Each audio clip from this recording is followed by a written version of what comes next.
to our second bookcast in our summer reading series.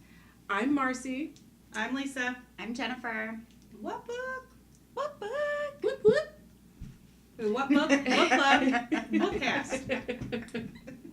All right, that's it. Okay. All right. So I want to make an announcement before we get started. Tanya, our friend Tanya, will not be with us for at least this one, and maybe the next ones for our summer reading series.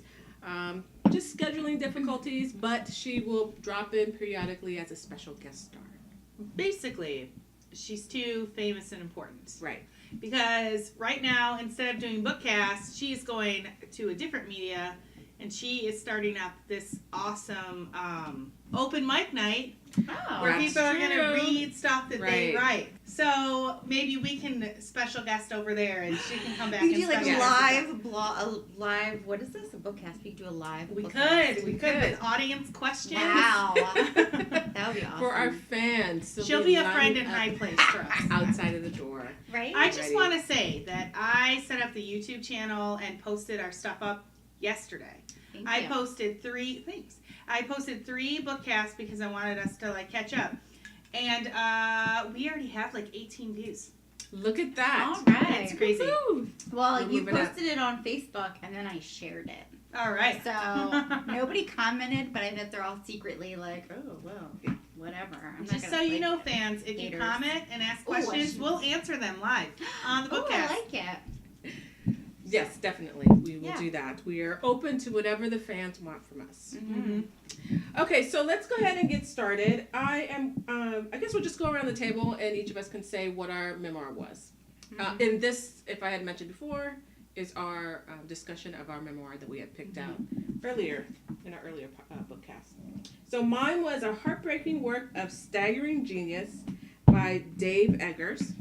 By the way, I wrote that down and I couldn't believe that that's what the title was. It's a Like, I long couldn't have title. wrote that down right. That's got to be like a review of it. Mm-hmm. Somebody wrote that about themselves. Awesome. Yeah. That's why I picked it, because of the title. It seemed really kind of funny and kind of cute in a way. I'll tell you if it lived up to its. I could tell by the cover picture there, it was not cute.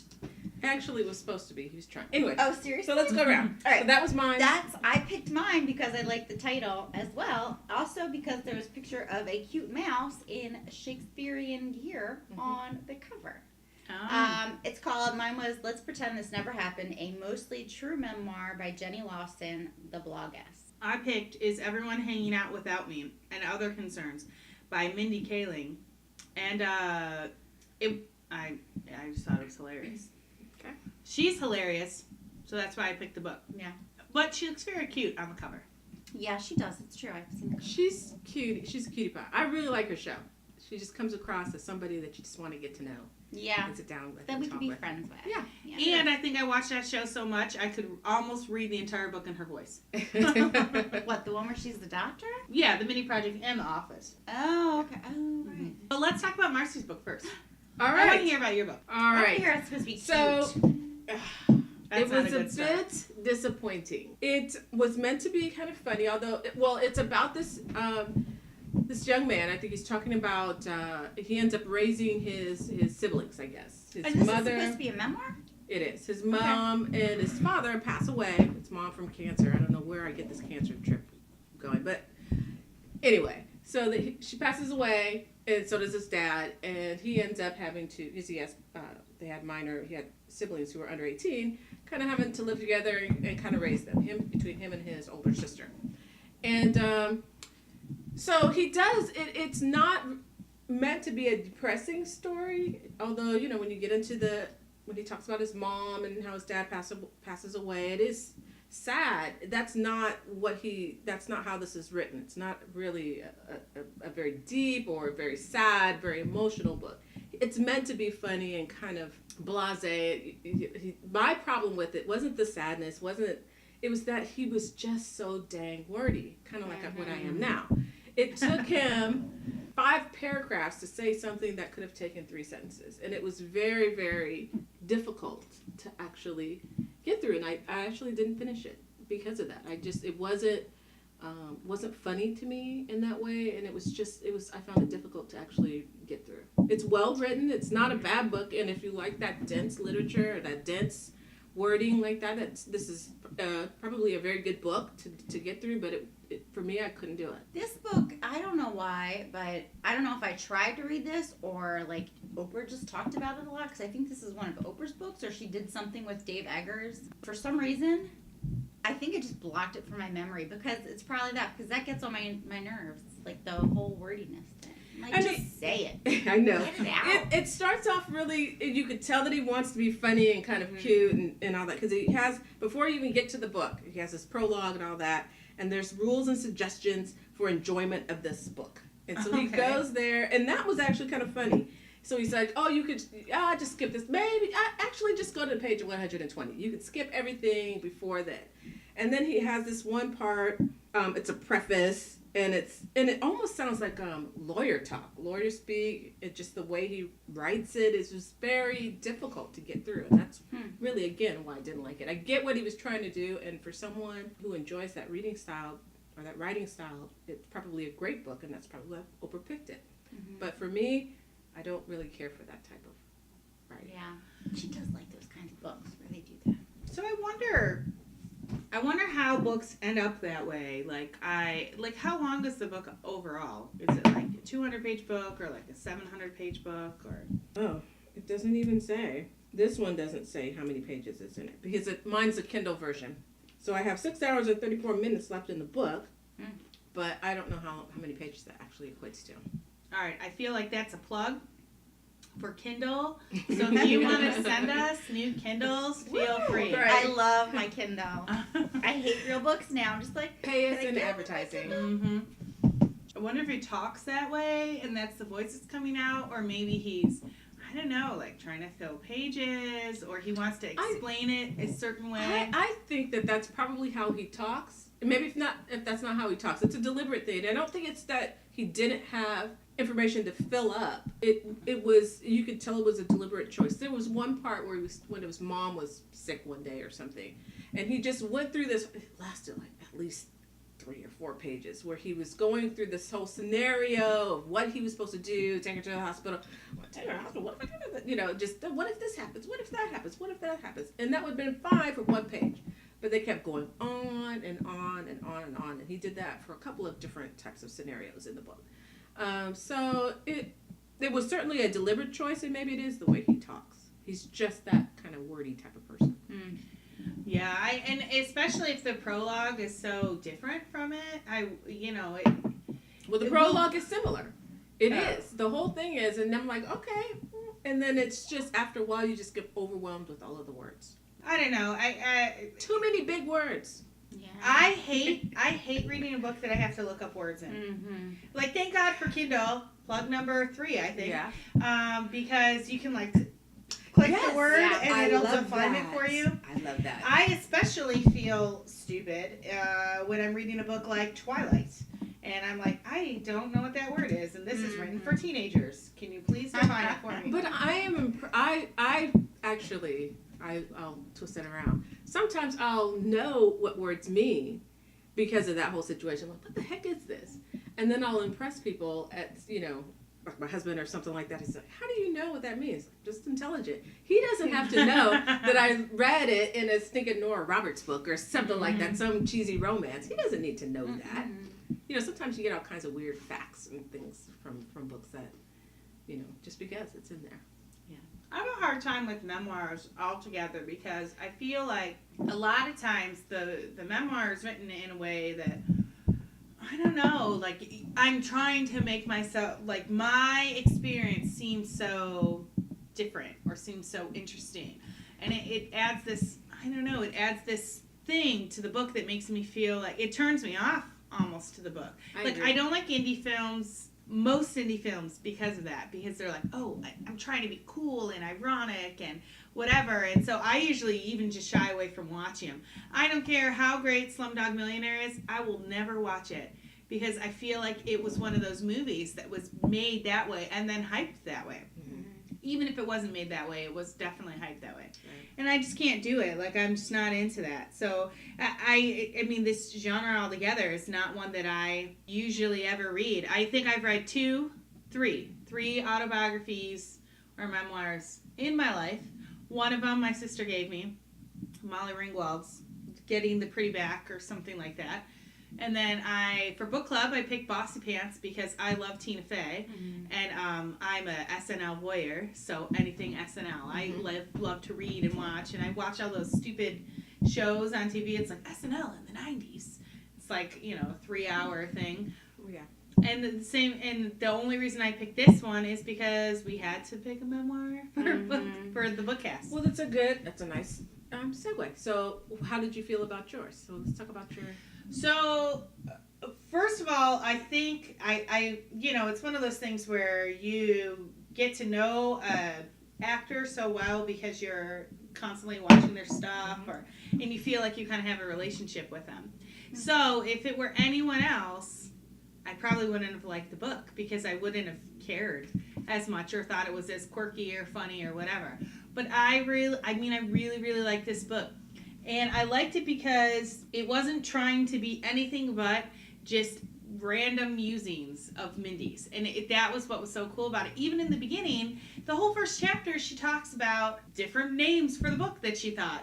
Like one of them was Harry Potter, number 9, or something like that. It was like names for this book that my editors told me probably not to name it. You know, it was really funny. Like, she just was like, it was light. It wasn't trying to be heavy. And she didn't really have anything extremely negative happen in her life, or that she talked about, which is fine. You know, and that was the same with Tina Fey's. She had that horrible thing happen to her, and 2 paragraphs, done. She's moving on. Yeah. So it was just really funny, and it wasn't like chronological. It was just like, and now I would like to talk about this. Yeah. And now I'm going to talk about this. And I just thought it was really funny because I like The Office a lot. And so because she was writer on The Office, you learned a lot about just the inside thing of The Office. And she had some cool pictures in there of her actual desk at Office. They were like making fun of her because she's never actually there. And she says, here's the study in my house. And she shows this picture and it's beautiful, like big mahogany desk, all this stuff. She's like, but this is where I actually write. And she's like on her bed in pajamas, laptops up on her knees, and then she shows her office at work, and it's like, she's like, it's really just a large closet, and it's got like dresses hanging up and shoes. And I also like, she talks a lot about not being, you know, a typical like female actress. Like, she's not a size 0, she's not white, and so she like in a non-heavy way kind of talks about that and says she just thinks it's ridiculous that other people have those ideas, and not in like a, you know, down with whatever Hollywood. She's just like, they keep trying to put me in black, or I guess the new thing for like you know, not super thin actresses is put them in navy blue. And so she would go in and she would she said she tried very hard not to be like the crazy actress, and she went in for like a photo shoot, and they had all these beautiful dresses and they were all sample sizes, so she didn't fit in any of them. And she went back and she like got really upset about it. And then she came back, she's like, you will give me one of those dresses. And like the seamstress or whatever was almost crying as she like let the dress out, and it was held together with string in the back, but the photo shoot was beautiful. She's like, I'm not wearing another navy blue frock. I don't care what you say. It's not happening. So I just thought it was really funny. It was light. It was an easy read. I think maybe 200 pages altogether. Yeah. And I read the book of it, like the actual book. So I don't know. Something feels different when I read the book of something. Right. I kind of feel the same way about the whole memoir and biography type of stories. I think I have to be really interested in the person that it's about for me to enjoy it. True. You know, sometimes I'll get, you know, a particular book that I like. The Wild. I was really, really surprised how much I didn't expect to like that one too much. But neither. Normally, and even with this one, you know, somebody's always dying, somebody's always this, I'm an addict, I'm this, you know, something bad. After a while it becomes, because that's what makes them interesting, is the thing that happened, Or not that's them. what they think makes them interesting. They don't even give you a chance to decide if they're interesting. Yeah. They're like, here's what's interesting about me, and I'm just going to keep hitting you over the head about it the whole time. Yeah, exactly. Yeah, and that's, I don't really care for that much. Yeah, me either. I don't like it in regular books either. When like the author or the person who's it's all happening to is kind of talking to you or talking to themselves, if they keep like just trying to hit you over the head with it over and over and over again. Oh, I have cancer and that sucks. And oh, I have this and that sucks. It's just like, well, I mean, if that's what the interesting part of the story is, then I'm done. Mm-hmm. Yeah, I'm good. Yeah. Let's move on to something else. Read the last chapter like Marcy, I'm done. Mark it red. read. Yeah. All right, Jennifer, what about you? I chose mine randomly because I don't like memoirs, so I came unprepared. You know, our first initial. So basically, it was just on Kindle. Kindle recommended it. I was like, all right, Kindle, I love you so much. I guess Amazon, technically, if you want to be technical. Plug.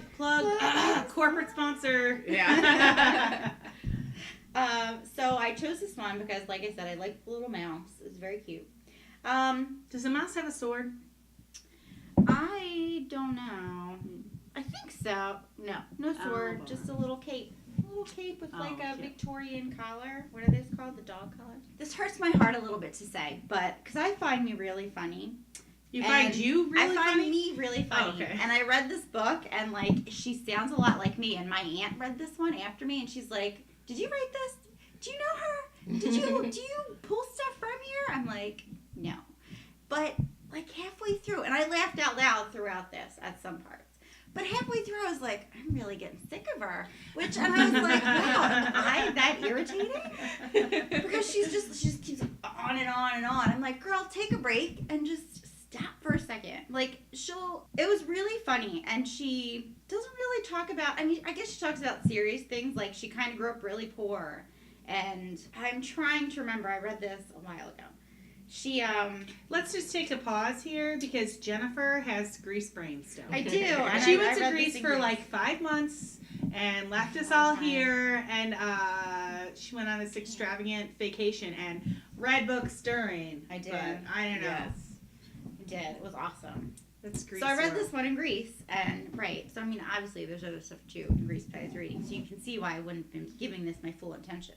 Oh, it includes a new chapter too, it says. She just irritated me after a while, but I still laughed. I mean, it was funny. It's not, like, I can't do something serious. Like, I don't even remember memoirs I read. The last one I read was Pete Townsend. And before that, I don't do, I guess Wild. Only because I had to, because it was a book club one, which I really liked. But I don't like serious ones. This one wasn't serious. I didn't like it because it was too funny. Like, there wasn't really anything serious. She just didn't take a break from it. She was just, like, on all the time. I'm like, oh, man. Well, I really like that. Well, the thing That's is, crazy. she's on all the time in the book. Yeah. You know, but Maybe not she's probably really. not like that in real life.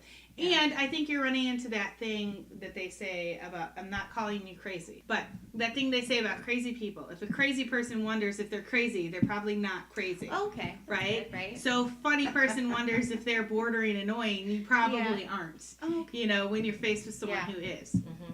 That's good to know. But, you know, that it could just be her, like, writing all of these pieces down, and then the compilation makes it seem like it's all the time. Mhm. But it might not actually be all the time. Yeah. I think that's just another piece of why we just kind of don't really read this genre very often. It's because it gets to this kind of shtick. You have that one thing that is the central piece to the book. You know, cancer. Somebody died of cancer, or my drug abuse, or whatever it is, or I am super funny. I am the funny one, and then that's the whole thing. Mm-hmm. Well, and I think part of this is too that she writes blogs. I didn't look it up, but in here she kind of mentions it. So I'm wondering if these are just like if she just pulled blogs because none of them really go together. I don't even remember how it ends. Oh. I was like, what happened in that book? Like, it talks about her being a kid. Talked about her, like, meeting her husband, having a kid. Not really. What does that mean? Well, I mean, not like it doesn't, like, Spoiler it kind of touches on them briefly, like the kid. And, like, I don't even know how to, it might just end.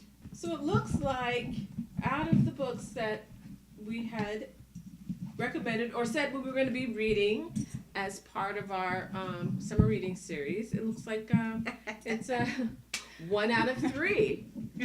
Her thing, won't tell me, but I can see a little bit of her biography or her like blurb where it tells you about the author, and it says Jenny Lawson is a very strange girl who has friends in spite of herself, which I thought was funny.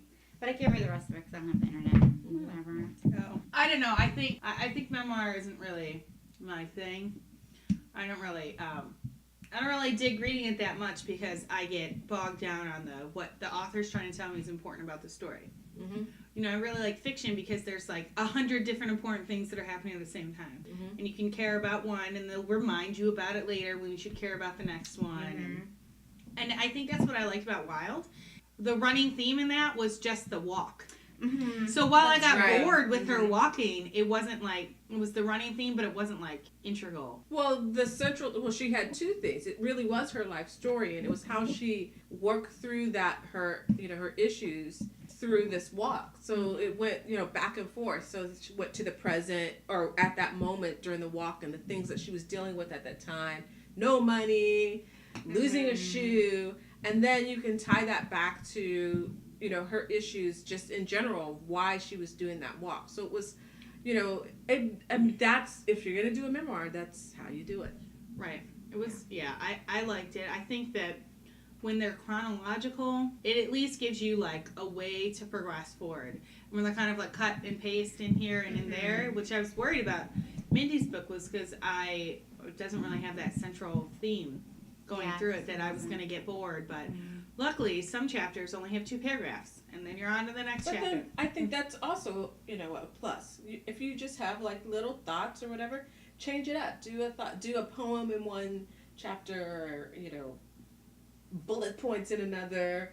I think Bossy Pants was kind of the same way. It was just this, this stream of thought type of thing. It wasn't, went through different places. It kept your interest in a way that you didn't get tired of the person. You didn't get tired of the person's voice. You didn't get tired of listening to them. Well, she kept it short too. Like Yeah, her that's chapters were like, this one kind of drug a little bit. Right. Mine, she just kept going on and on. Like mine, it just really, the guy just must love the sound of his own voice. Yeah.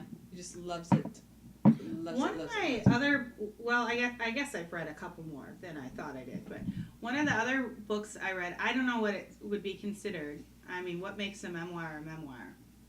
It was true. It's a musing or something. I don't really know. I think this genre is like anything else. You have the same thing for science fiction or fantasy or for mysteries. You have the low end ones where people just are just writing something. They can string some words together, put some paragraphs together, but there's nothing original about it. It can be kind of boring or whatever. And then you have people who kind of are at the top of the food chain who are really, really very talented in what they do and how they put together, this particular type of storytelling, and see, what I got for Christmas, Alta actually gave me, it was one of those desk calendars, and every day it has a different book that it recommends. I have a big pile of them. That's awesome. I rip them off every day. And am I going to keep this one? No. Am I going to keep this one? Yes. And I have like a little running pile of the books that I want to read. Wow.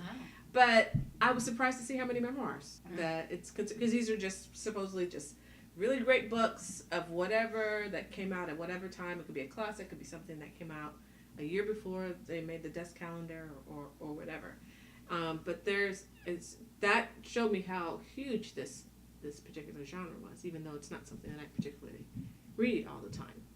So you can have people who just, I'm going to write a memoir and it's going to sound just like all the other ones I read. I'm not going to do anything original. I'm going to do a funny one, or I'm going to do a really serious one, or it could be someone who, I'm going to write this thing and it's going to be different than anybody else's and it's going to have a voice, and when people read it, they know they're reading something that's unique and original and really, really good.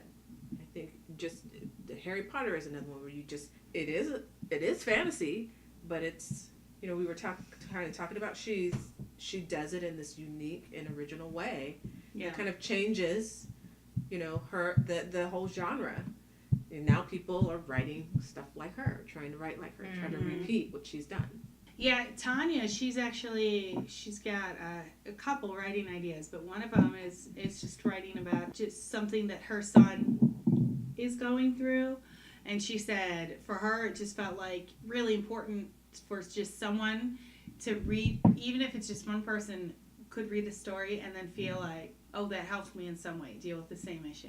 Mm-hmm. And so, I mean, yeah, I can see like setting out to write a memoir because you're writing about something about you, but I hate to say it, like I could probably write a few, but nothing significant has really happened to me in my life. I mean, I had a couple crappy things happen, and I guess I could write about those, or I could write about nothing and just write a funny one, but I don't think I'd ever fall in the original area of it. Even though I think I'm very funny. Like Jennifer. I don't know if you're allowed to say that. You just said that. I know, but I don't know about you guys, but I'm laugh. hilarious. I do. I think about things I say sometimes. I'm like, oh, that was good. That was really good. I take all laughter, even if you're laughing at me. I don't care if you're laughing at me or with me. I'm going to take both of them. Yeah. It doesn't matter. I just want to say, so Amazon will recommend other books based on, or I guess it's customers also bought for the books that you have. So the one that customers also bought for Let's Pretend This Never Happened is Bedtime Stories for Children You Hate. That sounds hysterical. I'm going to have to check that one out. Oh, I see Bossy Pants in there. Mm-hmm. Bossy Pants, yeah. I did like Bossy Pants. I don't like ones that take, well, that's not true because I feel like, and like what you were saying, Lisa, that people will write them and, to help somebody get through something. And I feel like I haven't read a memoir for that reason, but I've read them where they've gone through something, ridiculous. And just been like, wow, that really sucks. But then are you bordering, I guess I don't get the genre. Because then aren't you bordering like self-help or, I don't know. It's like watching Dr. Phil. Right. Yeah. Which I love. Watch Dr. Phil. Another little plug for, if you want to. Dr. Phil. If you want to come and talk about your latest book, we're perfectly fine with that happening. Yeah, I guess, if you like to peek into other people's lives, and kind of have that interaction with people, and know that it's true and it's not just, I can see why people would like it. It's just, I like escape, and if there's something that's totally improbable, and if it's the further away from it is from my real life, the more I enjoy the story. Well, millions of people went to the Justin Bieber autobiography movie that he made when he was 17 and been famous for like 2 years. Awesome. Seriously? Never say never. So it wasn't like an autobiography, but he's got a really amazing story up until that time. Like just when he was a little boy. Was like, a few years ago I was in diapers. His mom. You know what bothers me about that? I mean, I didn't see it, but this is what. Good. Plug for BB. How do we know that he is all that unusual? Maybe it's just that his mom decided to put his stuff online or whatever. Well, there's all kinds of kids that do all kinds of amazing and special things, and every kid to their moms didn't think it was that great. Well, I don't know. Sometimes I think it's not about talent. It's about right place, right time. Like that I think that's how I feel about. He's also talented, but that's how I feel about Brittany. When she came out, but I was the same age. I think she's like a year younger than me or something. And I was like, man, I sing better than her. I can dance better than her. That could be me if I was in Hollywood. Britney Spears is a pretty darn good dancer. When did her... Wait. Sorry. Thank you, Calvin. My mouth is full with the red velvet cupcakes. Those are delicious cupcakes. Thank you, Calvin. Here's the thing about Britney Spears. She's a good dancer. She's a good singer. She's like 16 years old when that started. Mm-hmm. So if I don't have a job, I'm not going to school, I'm not going to college, I could definitely have the time and the money to have someone show me some fancy dance moves. Mm-hmm. That's true. And they do make, the worse you dance, the harder your background dancers are doing. So all you have to do is just at the right time, put your hands up, look to the side while they're looking at you, and you're like, right. Wow, how awesome is that person? And I mean, you don't realize it was the background dancers doing the whole thing. She's no like Usher, That's true. who's an amazing dancer, who puts his background dancers to shame. And I don't know if she writes those dancers herself, or writes those dances herself. Choreographs, I guess. No. So either way, I think that's a big thing. It's like right place, right time. But then couldn't you say that about anyone that's famous? Anyone who's famous for, I mean, at all, even if they've done something great. They had one person believe in them, or one person tell their story or pass their story on. Just like the way this bookcast is going to make us famous. Exactly. I read this. I think it was an article, and maybe it was a nonfiction book. It was a paragraph or two about this nonfiction book, and I really wish I would have read the whole thing. But it had this premise about certain people who are born at this, I guess, this point in history where they're going from, like, I guess, something old into this new way of doing whatever it is. And they just are born at the right time, and they become like pioneers, filthy rich in this, whatever this genre is. So you had at the beginning of this industrial age where you had like the, who were the steel guys, you had the Rockefellers and all that. It's not that they were, I mean, I'm sure that they were very smart and driven and brilliant people, but it's not that they were so totally unusual. They were just born at this cusp before everybody kind of got in, right? Kind of at the perfect time. And it was the same thing with like people like Bill Gates. We were talking about Bill Gates and Steve Jobs. It's not that they were just born at this perfect time. Yep. To take advantage, and of this new way of doing business and this new technology or whatever, and they were able to take it into this place, and now they're like, it's Bill Gates. You say that name probably anywhere in the world, they'll know it. But if he was born 10 years earlier or 10 years later, he could have been, hey Bill, he could have been sitting next to us actually at work. Hey Bill, how was your weekend? Or something like that. You never know. I saw this meme online, and it was, I guess it's stupid to say. I saw this meme online. When else would you see one, right? I saw this meme, and it was a picture of Batman and Iron Man, and it said, "Money breeds brilliance." So like the two of them, super famous, not because they're a hero or strong, or they're both kind of like broody little whiners too. But it's because, billions and billions of dollars can make you into what you want to be. True. A mom who will give up everything, drive you to Hollywood, and make you audition for 100 things till you get on the Disney show, Mickey Mouse Clubhouse. Right. Yeah. Yep, that's true. They always talk about, it's a weird thing. Oh, my child is so outrageously talented, and and I have to get them involved because you don't want to waste their talent. But there's all kinds of other talents. And it's really only with entertainment that we force these kids to literally work in this thing. If they're smart, mathematicians, we don't make them go to work. We don't make them, hey, I need you to be the professor. I need you to do this. We don't make them do that, or have them do that. That what they do is they continue on. Their children, if they can graduate school early, hey, more power to them. But it's only in this entertainment. Oh, well, we have to get them out there, and we, then you have the Justin Biebers and the Lindsay Lohans and all of this, because we're just going to waste their talent. Well, no, you're not going to waste their talent. You never waste somebody's talent. It's theirs. Yeah. And it comes from what's the difference? You have another kid who's just like very apathetic or something, and may grow up to be a wonderful teacher. You don't sit here and make them teach, it's just because people think that's such a special thing and so unusual and different than anything. Because you make a lot of money at it. That's really what it is.